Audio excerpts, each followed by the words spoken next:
So hello guys, welcome back to my another story of love. तो start करते हूँ आज का हमारा लव स्टोरी, जो न्यू नहीं है, जिसके पार्ट सेकंड बन गया है। और अगर आप लोगों ने नहीं देखा तो आप लोग पहले जा कर के वो देखिए और फिर आप ये देखिएगा, तब आप लोगों को समझ में आ जाएगा। तो जैसा मैं बता रही थी कि नेहा, रमन, संजय, जो 3 पार्ट है हमारे स्टोरी के। नेहा और संजय ने छत पे एक रात गुजारी थी। मौज मस्ती में उन लोगों ने रातें गुजार ली आपस में। उसके बाद अनदर डे फिर नेहा को अपने घर आना था। नेहा अपने घर आ गई और फिर रमन ने क्या किया, रमन ने सोचा कि मैं अब इसे थोड़ा सा प्रपोज़ कर देता हूँ, क्योंकि रमन भी उसे लाइक करता था। रमन ने जब नेहा को प्रपोज़ किया तो नेहा ने रिजेक्ट कर दिया। फिर उसने भी ज़्यादा बुरा नहीं माना, क्योंकि एक रिलेशन कज़न का था, तो कोई बात नहीं, उसने भी माना, वो भी मान गया। देन 1 महीने बाद उसे पता चला कि वो प्रेग्नेंट था। ये संजय से बात तो करती थी। फिर जब इसने संजय से को बताया कि यार मैं प्रेग्नेंट हूँ, संजय ने क्या किया कि बोला कि तू अबॉर्शन करा ले। और वो अबॉर्शन के ख़िलाफ़ थे। उसने बोला कि नहीं, ये बच्चा हमारा है, तो तुम मुझसे शादी कर लो, जैसे करना है वैसे करो, लेकिन मैं अबॉर्शन नहीं करवाऊँगी। फिर संजय ने सोचा कि अगर ये अबॉर्शन नहीं कराएगी तो मेरी अभी लाइफ ख़राब हो जाएगी, मुझे अभी शादी नहीं करनी। संजय ने इसको ब्लैक लिस्ट में दे करके और ये उत्तराखंड से बाहर कोई और सिटी चल गया अपने आगे की पढ़ाई के लिए। और नेहा रो करके, इसका हालत ख़राब था जब इसे पता चला संजय की बहन से कि संजय तो अब आउट ऑफ स्टेट चला गया है अपने अच्छे पढ़ाई के लिए। नेहा की वॉमिटिंग भी स्टार्ट हो गई थी। उसे डर था कि कहीं उसकी फैमिली को पता न चल जाए। अब ये मेडिकल स्टोर से सोच रही थी कि जहर ले लूँ और खा लूँ और बस लाइफ को यहीं पे ख़त्म कर दूँ। जब वो गई मेडिकल स्टोर पे पॉइज़न लेने, तो वहाँ पे उन लोगों ने मना कर दिया, क्योंकि बोला तुम क्या करोगी, नहीं देते हैं नॉर्मल, कोई भी लेडीज़ को, लड़की को नहीं देते, नींद की गोली तक नहीं देते।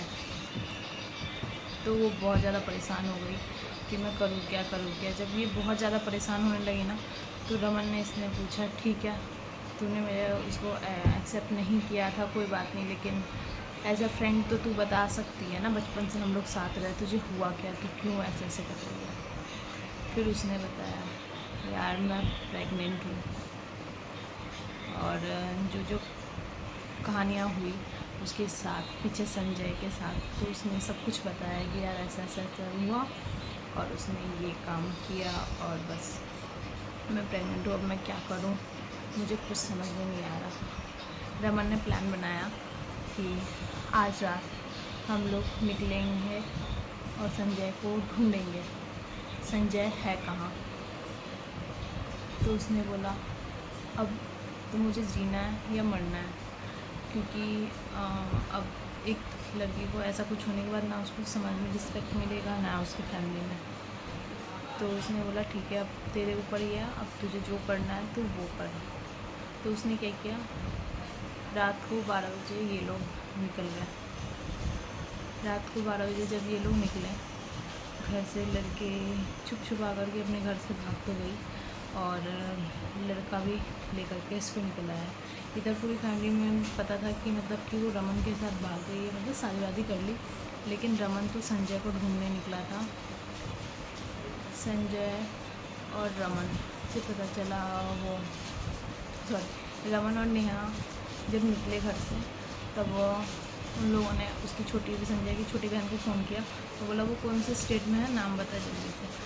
उसने बोला कि वो तो चला गया है दिल्ली।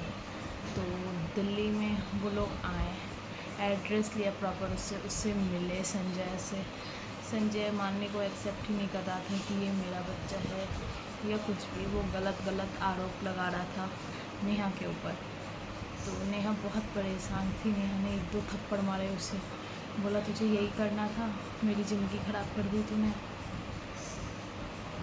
फिर धीरे धीरे फिर रमन ने बोला कि कोई बात नहीं, मैं तुझे रखूँगा, अगर तू नहीं मानती मुझे कुछ भी तो कोई बात नहीं, तू ऐसे अपनी ज़िंदगी ख़राब मत कर, मैं तुझे रख लूँगा, कोई बात नहीं, मैं तुझे छूऊँगा नहीं, ये बच्चा तू मुझे दे देना, मैं तेरा पालन पोषण सब कुछ कर दूँगी। नेहा के पास अनदर ऑप्शन नहीं था, तो वो रमन के साथ चली गई।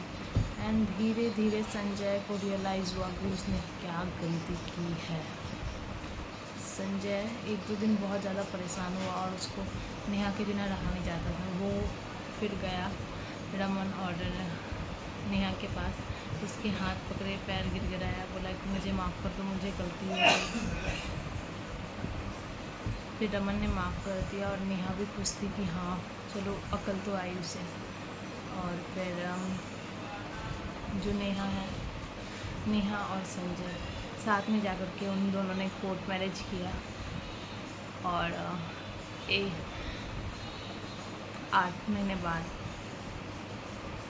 महीने बाद इसकी एक प्यारी सी बेटी हुई और वो तीनों अभी बहुत ज़्यादा खुश है। और बाद में रमन के फैमिली को भी पता चला कि रमन नहीं भागा था, रमन बस हेल्प कर रहा था। लास्ट में जब रमन अपने घर गया तो सारी कहानी नेहा के पेरेंट्स को बताई और समझाने की कोशिश की कि इसमें उसकी कोई गलती नहीं है।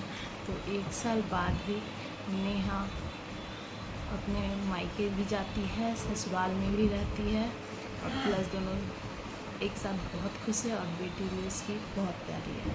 तो कैसी लगी आपको मेरी ये लव स्टोरी, आप लोग ज़रूर कमेंट करके बताइएगा। और थैंक यू आप लोगों को मुझे इतना सुनने के लिए। तो मिलते हैं नेक्स्ट लव स्टोरी में, तब तक के लिए जय श्री श्याम, बाय बाय आप सभी को।